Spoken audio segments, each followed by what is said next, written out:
سے الفاظ کے گوہر بکھیر رہے تھے۔ اب میں بلا تاخیر، بہت دیر ہو چکی ہے، حجت الاسلام مولانا آغا مجاہد حسین صاحب کو دعوت خطاب دیتا ہوں کہ وہ آئیں اور آپ حضرات سے جلسہ وحدت امت آرزو پیغمبر پر خطاب فرمائیں۔ بسم اللہ الرحمن الرحیم۔ شہ نشین پر تشریف فرما علماء اعظام اور میرے معزز سامعین، میلاد باسعادت رسول اکرم محمد مصطفیٰ صلی اللہ علیہ وآلہ وسلم کی مبارکباد پیش کرتے ہوئے اور وقت کی قلت کا لحاظ رکھتے ہوئے اور اس بات کی حقیقت کا اعتراف کرتے ہوئے کہ سب کچھ بولا گیا جو بولا جانا چاہیے تھا، آخری میں فقط میری طرف سے وصیت رہ گئی ہے۔ سب بول دیا گیا اور بڑے اچھے پیرائے میں بولا گیا، حقیقتاً بولا گیا، دل سے بولا گیا۔ خلاصہ کر دوں، رسول کا ایک تاریخی جائزہ لیتے ہوئے، آدم، نوح، ابراہیم، موسیٰ، عیسیٰ۔ آدم سے اللہ نے خطاب کیا، نبی کہلائے۔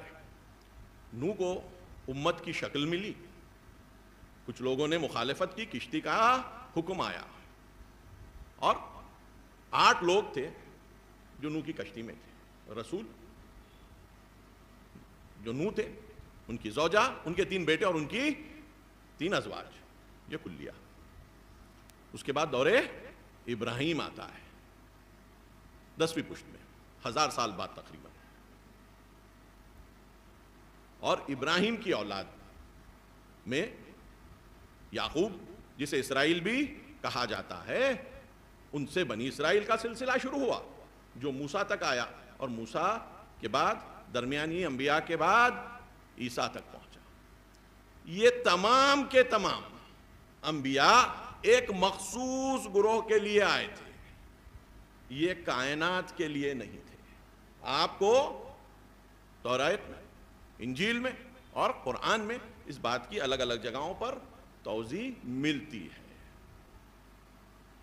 یہ سب کوشش کرتے رہے، اور آخری میں جب جناب عیسیٰ آئے تو قرآن بھی کہہ رہا ہے اور انجیل بھی کہہ رہی ہے کہ ہم نے عیسیٰ کو گمشدہ بنی اسرائیل کے بھیڑ بکریوں کے لیے بھیجا ہے، یعنی ان میں اب انسانیت جیسی چیز بھی نہیں ہے، گمشدہ کے لیے بھیجا ہے۔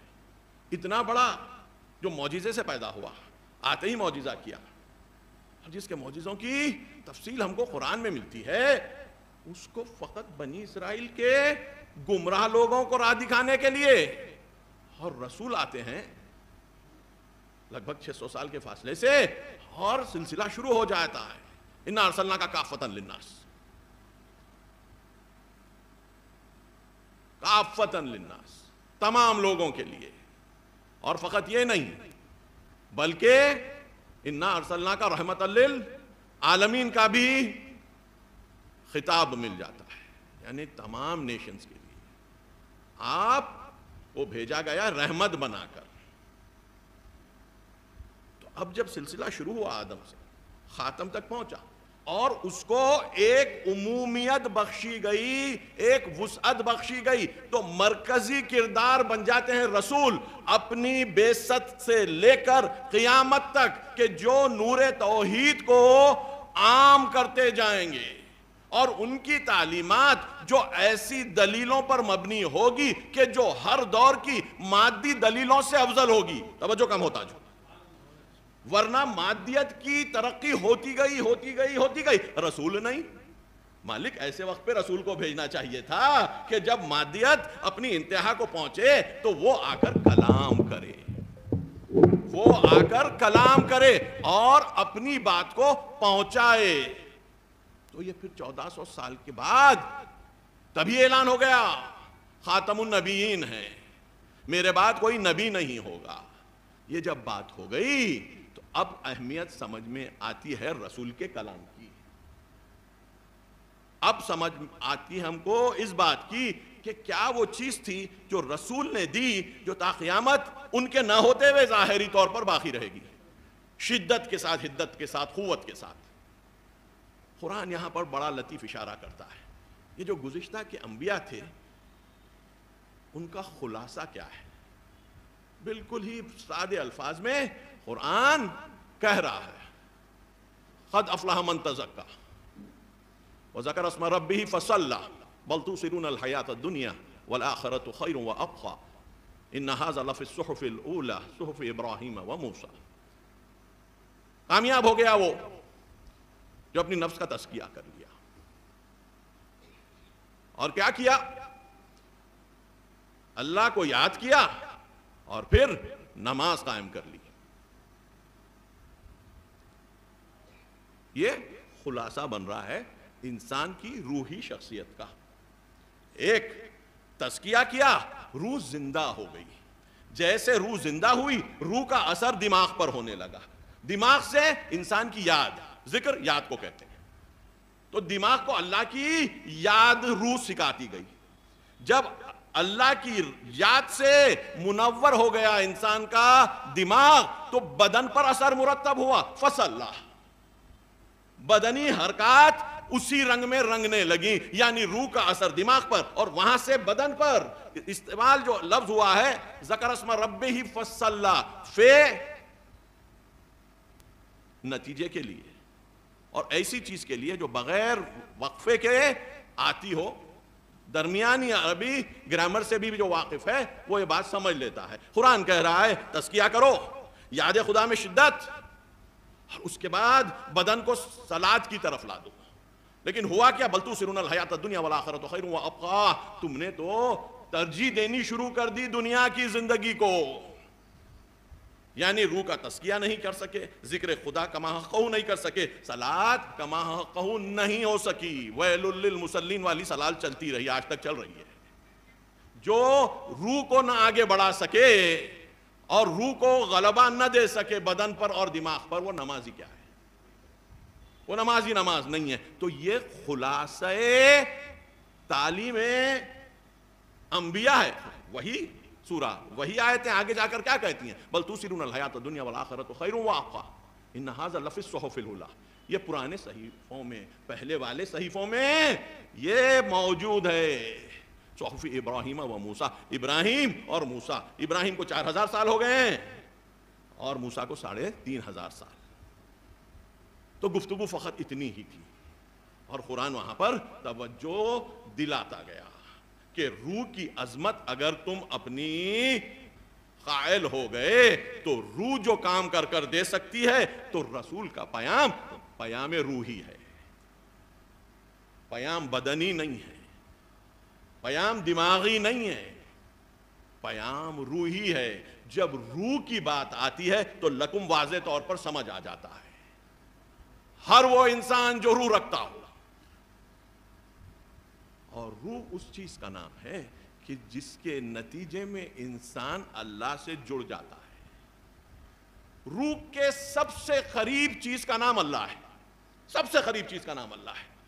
ورنہ تو قرآن کی وہ آیتیں معنی ہی نہیں رکھتی. انی قریب کہاں کا معنی ہے؟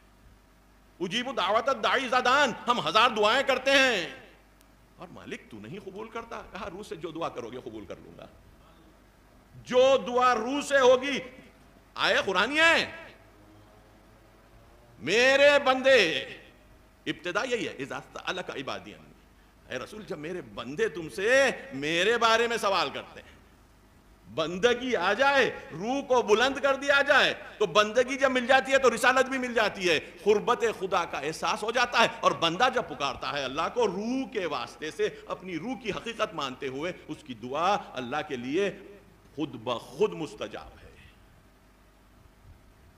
اب ایک ایریا ہمارا ایسا ہے کہ جہاں پر دعا رد نہیں ہو سکتی اور وہ روح کا ایریا ہے. اور رہا بدنی لذتیں اور دنیاوی خواہشات کا پورا ہونا، یہ تو منکرین خدا کے دشمنوں کے لیے بھی میسر ہے. اور اللہ تو قرآن میں یہ کہتا ہے کہ اگر ہم کو ایک بیلنس رکھنا نہ ہوتا تو ہم ان کو اور زیادہ دیتے. ہم ان کو اور زیادہ دیتے تو ہم کو ملے گا روح کا اور دوسروں کو ملے گا مادی سرمایہ. اب اگر ہم اس تقسیم کے لیے راضی ہوں، اور روح بڑی خوشی سے راضی ہو جاتی ہے کیونکہ اس کی بقا کا اس کو اندازہ ہے اور ان کی فنا کا اس کو اندازہ ہے، اور کوئی بھی تھوڑی سی عقل رکھنے والا بھی بقا کو فنا پر ترجیح نہیں دیتا، بل توسرون حیات الدنیا، تم نے دنیا کی زندگی۔ امت محمدی صلی اللہ علیہ وآلہ وسلم کا سب سے بڑا پرابلم یہی ہے کہ ہم اپنی روحوں کے ساتھ کام نہیں کرتے، اور پیام رسول روحی پیام۔ آپ قرآن کی کوئی آیت کو کہ جو ہدایت ڈائریکٹ دے رہی ہو اور ایک کیفیت بیان کر رہی ہو، روح سے ہٹا کر نہیں سمجھ سکتے۔ انما المؤمنون اخوہ، نہیں ہوتے ہیں مومنین آپس میں بھائی۔ ابھی ہم نے بحث کی کہ ہم فرقوں میں بٹ گئے، فرقے اور فرقوں میں بٹ گئے، مومن مومن کا دشمن بن گیا۔ کوئی مومن تو دشمن بن ہی نہیں سکتا، یہ تو بھائی ہے۔ قرآن کہہ رہا ہے نہیں ہے مومن آپس میں مگر مومنین آپس میں مگر بھائی، یعنی مومنین بھائی کے علاوہ آپس میں کچھ ہو ہی نہیں سکتے۔ بات روح سے ہو رہی ہے۔ جب روح یہ آیت کو دیکھتی ہے کہتی ہے کہ اگر روحوں کا ملاپ ہو جائے تو کوئی تصادم، کوئی تفرقہ، کوئی فرکشن نہیں رہتا۔ روحوں میں فرکشن نہیں ہوتا ہے، مادے میں فرکشن ہوتا ہے، اور کیونکہ دماغ بھی مادہ ہوتا ہے خاص قسم کا، وہ بھی فرکشن ایجاد کر سکتا ہے۔ تم مادے سے اوپر اٹھ جاؤ، اس کے بعد دیکھو بھائی رہو گے یا نہیں۔ مادے میں ڈوب کر محبت ایجاد ہو جائے یہ ممکن ہی نہیں ہے۔ یہ رسول کا پیام ہے۔ اور آگے بڑھتا جاتا ہوں اور آگے بڑھتا جاتا ہوں۔ وَجَعَلَ بَيْنَكُم مَّوَدَّةً وَرَحْمَةً، ہم نے زوجہ اور شوہر کے درمیان مودت اور رحمت ایجاد کی ہے۔ مودت خاص معنی رکھتی ہے، اور رحمت کے ساتھ جب جوڑ دی جاتی ہے تو مطلب یہ ہوتا ہے کہ ایک ایسی محبت جس میں سیکریفائس کی گنجائش ہو، کیونکہ ساتھ میں رہ کر اگر سیکریفائس نہ ہو، گزشت نہ ہو، تو رحمت کا اظہار ممکن نہیں ہے۔ دور دور لوگ بغیر سیکریفائس اور گزشت کے رہ سکتے ہیں، کبھی ٹیلی فون پہ بات کر لیا، لیکن نزدیک رہنے والوں کے لیے ضروری ہے کہ سیکریفائس ہو، اور یہ سیکریفائس بھی روح کا نتیجہ ہے۔ کوئی بدن کی لذت کو روح کے خاطر سیکریفائس تبھی کرے گا جبکہ روح کی اہمیت قائل ہو جائے۔ آج ہمارے دور میں جب ہم دیکھ رہے ہیں کہ جھگڑے بڑھتے جا رہے ہیں، طلاق بڑھتی جا رہی ہیں، اب ہم کو سمجھ میں آتا ہے کہ ہمارے یہاں ازدواج روح کی کمزوری کی طرف، بدنوں کا ایک ہونا ہے، روحوں کا ایک ہونا نہیں ہے۔ اگر روحیں ایک ہو جائیں، بدن کا تو ایک معمولی فنکشن ہے وہ ہوتا ہی رہے گا، وہ تو جانوروں میں بھی ہے۔ ہمارے لیے مودت اور رحمت کی جو بات قرآن کر رہا ہے وہ روحی سطح پر ہو رہی ہے۔ اور آگے بڑھیں۔ یا ایھا الناس اعبدوا ربکم الذی خلقکم والذین من قبلکم لعلکم تتقون، اے لوگو عبادت کرو اللہ کی، یعنی اپنی روح کی تقویت کرتے جاؤ۔ کیوں؟ کہ جو تم کو خلق کیا ہے، اور ان کو بھی کہ جو تم سے پہلے آئے ہیں ان کو بھی خلق کیا ہے۔ کیا ہو جائے گا؟ لعلکم، شاید کہ تم تقوی اختیار کر لو، یعنی اللہ کا احساس کرنے لگو، اللہ کی پرواہ کرنے لگو۔ اب جب اللہ کی پرواہ کرنے لگیں گے، روح زندہ ہو گئی، تو اب کیا ہوگا؟ وَمَن يَتَّقِ اللَّهَ يَجْعَل لَّهُ مَخْرَجًا وَيَرْزُقْهُ مِنْ حَيْثُ لَا يَحْتَسِبُ۔ جس نے تقوی اختیار کر لیا، ہم نے اس کے لیے راستہ نکال دیا اور اس کو ایسی جگہ سے رزق دیا کہ اس نے گمان بھی نہیں کیا۔ روح کو دنیاوی رزق کا سبب بنا رہا ہے، دنیاوی رزق کو روح کی ترقی کا سبب نہیں بنا رہا ہے۔ اگر روح سے مسئلہ نکلے اور تقوی آ جائے تو روٹی بھی آ جائے گی، وعدہ خدا ہے۔ آگے آیت بڑھتے جاتی تاکہ یقین دلاتی جائے، یہ رسول کا کلام ہے، یہ روح کا کلام ہے۔ آیت کو دیکھتے جائیے، سلسلہ بڑھتا جا رہا ہے کہ اللہ اپنے وعدے کو پورا کرے گا، اور اللہ اپنے امر کو پا لیتا ہے، اور ہر چیز کے لیے اللہ ایک دستور اور طریقہ رکھتا ہے، ہر چیز کے لیے ایک دستور اور طریقہ رکھتا ہے۔ تو مادے پر معنویت غالب آتی ہے، اور معنویت مادے میں ترکیب کو ایجاد کرتی ہے۔ ترقی اقتصادی کیا ہے؟ مادے کو ترکیب دینا جو ہماری ضرورتوں کو پورا کرتے جائے۔ جتنی سائنس ہے آپ دیکھ لیجئے گا یہی کام ہوا ہے، چاہے وہ نیوکلیئر چیز سے جڑا ہوا ہو یا وہ میکینیکل چیزوں سے جڑا ہوا ہو، آپ نے مادے کو ایک شکل دی جو آپ کی منفعت کا سبب بن سکتی ہے، تابع ہے روح کے۔ جس دن مسلمان روح کو سمجھ لے گا، اس کے بعد اس کو کوئی پرابلم نہیں ہوگا۔ یہی روح ہے. اتقوا اللہ ویعلمکم اللہ. اور جب اللہ کہہ رہا ہے تقویٰ کرو اور علم دیں گے تو علم مراد فقط روح کا علم نہیں ہے بلکہ تمہیں مادی دنیا کا بھی علم دیں گے. ترقی ہے اسلام 1000 سال کے لیے اسلام کا سب سے آگے رہنا, اور بقول برٹرنڈ رسل کے کہ اسلامک سیولائزیشن نے 1000 سال تک بشریت کو لیڈ کیا ہے. 1400 سال کی مدت میں 1000 سال بشریت کو علمی طور پر لیڈ کیا ہے. اور جب وہ علمی کہہ رہا ہے وہ علم مادی کی بات کر رہا تھا کیونکہ وہ ایگنوسٹک تھا, معنویت کی, روحی چیز کی, وہ کسی قسم کی آبرو اور عزت اپنی نظر میں نہیں رکھتا تھا, ایگنوسٹک تھا. وہ کہہ رہا ہے کہ اسلام یہ کام کر دیا. اتقوا اللہ ویعلمکم اللہ.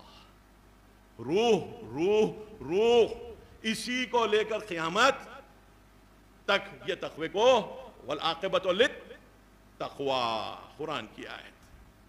ہم نے تقوی کا روح کا کام کرنا چھوڑ دیا اور ہر برائی ہم پر آتی رہی. ہم نے شروع کرنا تھا اللہ سے, بسم اللہ کے نام سے, اور ہماری روح کیونکہ بسم اللہ کہہ سکتی ہے اس بسم اللہ کو پھیلانا تھا پوری قرآن کے لیے اور رسول کی سنت کے لیے. اور رسول نے بھی کام ختم نہیں کیا. انی تارکم فیکم الثقلین کتاب اللہ وعترۃ اہل بیتی, یہ جوڑ دے دیا کہ اگر میں عملی طور پر ثابت نہ کر سکوں جو میں نے اپنی زندگی میں عملی طور پر ثابت کر دیا, قرآن اور قرآن پر عمل کرنا یہ رسول کی سنت ہے. قرآن اور قرآن پر عمل کرنا یہ رسول کی سنت ہے. اب اگر یہ سنت باقی نہیں رہ جائے گی تو قرآن یتیم ہو جائے گی. قرآن یتیم ہو جائے گی. حکمرانوں کی فکر کی پابند قرآن نہیں ہے, وَمَا يَنْطِقُ عَنِ الْهَوَىٰ کی پابند ہے قرآن. قول خدا ہے تو قول خدا کے مطابق چلنے والے اگر نہ ہوتے تو اسلام کا رنگ بگڑ جاتا. انی تارکم فیکم الثقلین وہاں پر آتا ہے, یہ مشترک روایت ہے, وہاں پر آتا ہے. اور یہ آپس میں جدا نہیں ہوں گے مگر یہ کہ مجھ سے حوض پر ملاقات نہ کر لیں.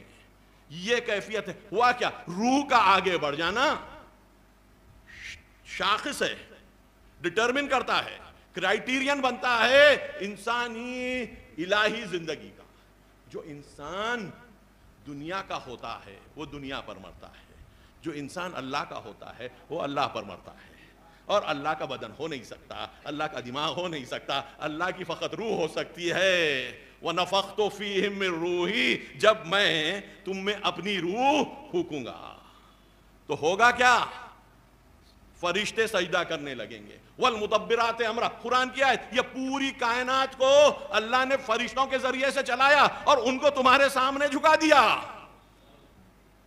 تا قیامت. اور تم نہیں چاہتے ہو کہ میری روح کے طرف سے اذا نفختو کے بعد ہوا ہے نا, روح کے بعد بدن آدم پر سجدہ نہیں ہوا تھا.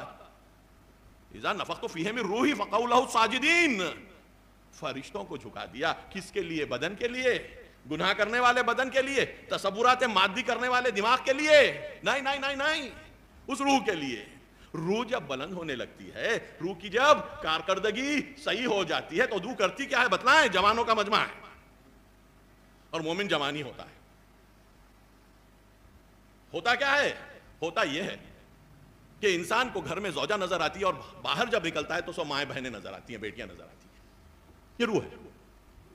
آپ روح کے بغیر بازار میں چلے جائیے اور اس کے بعد دیکھیے کہ دماغ کیسے کھیل کھیلتا ہے اور آپ کے ہارمونز کیسے کام کرتے ہیں.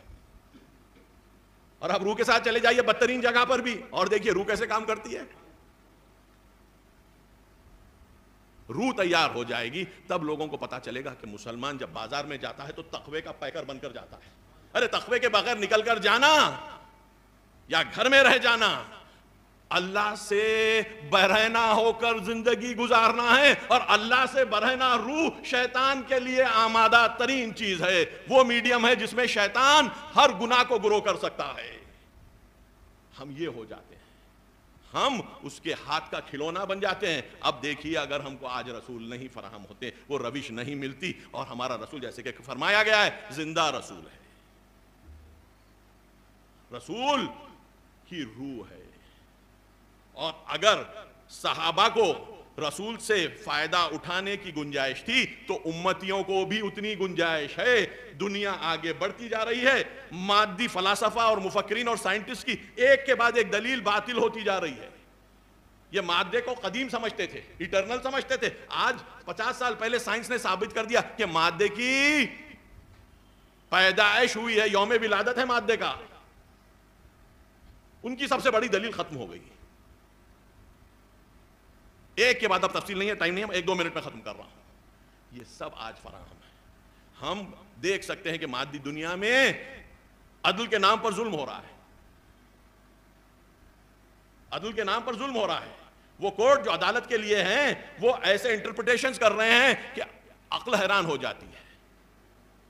کورٹ مادی ہو چکی ہے. کورٹوں کا ذہن دنیا کو دیکھ کر چل رہا ہے. ایسے وقت پہ اللہ کو دیکھ کر چلنا چاہیے یا نہیں چلنا چاہیے؟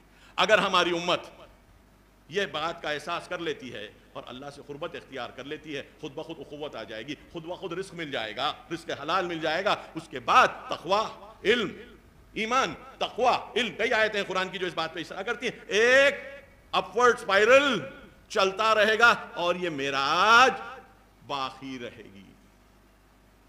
صلاۃ معراج المومن وہ اسی بنیاد پر ہے کہ تمہاری صلاۃ تمہیں فحشاء اور منکر سے روکے گی، اور جیسے یہ رکے گا تو اس تقوی کے ذریعے سے تم بہتر سے بہتر دنیا سمجھ سکو گے. اور جب دنیا سمجھ میں آ جائے گی تو اللہ کا سجدہ ہوگا.